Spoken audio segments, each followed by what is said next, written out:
Tak 3, 2, 1, start. Čau holky, slyšeli jste o tom strašidelným baráku? To je teda pěkná spokočina, tam žádný strašidelný barák vůbec není, a když byl tak jako nevím, nepochopím tomu, že tam teda mohla teda vůbec strašit. Já jsem slyšela o tom, že každá rodina, co tam žila, zemřela. Jo? Tak dobře, tak tam teda půjdeme teda po víkendu. O víkendu. Ano. Dobře. Holky, jste připraveni? Jste zbalení? Jo. Jsme, tak jedem.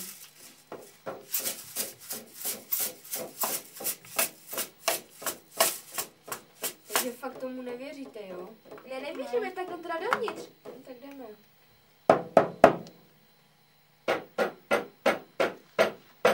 Hele, to nejde vůbec otevřít. Už. Pojďte, jdeme se rozhlídnout.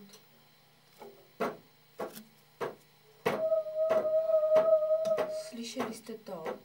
Ty vogo, co to je? Poslouchejte.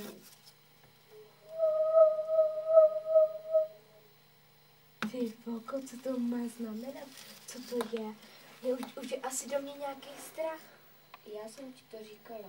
Jdeme radši do pokoju.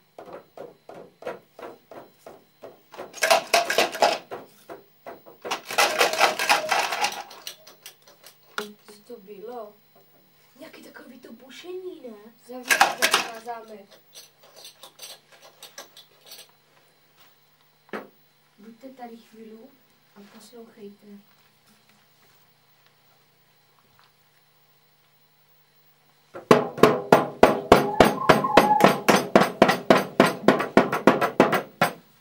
Ty vogo.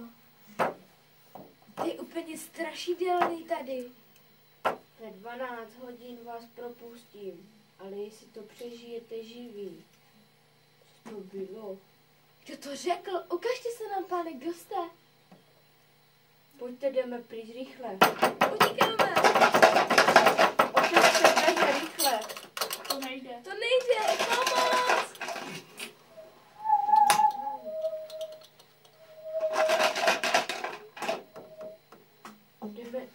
Jdeme do pokoju, rychle.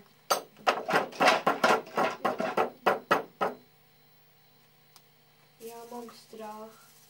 Já taky. Co budeme dělat?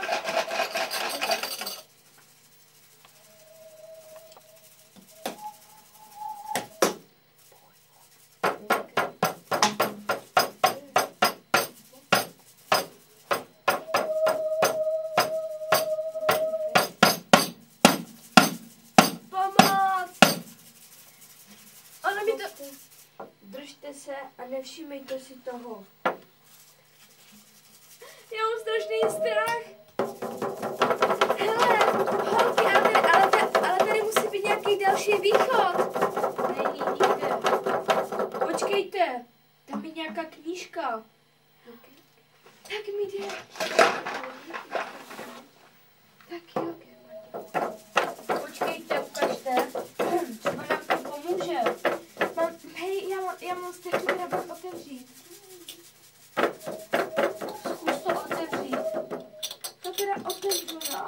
Co tam je napsaný? Nějaká kletba. No tak jí řekni.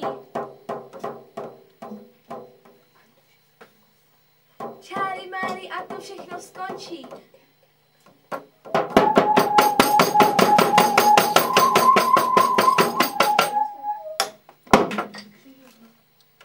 Zkuste otevřít dveře, třeba už to skončilo. Už. Hele, to je hurá! Měli bychom zavolat policii, ne? Jo.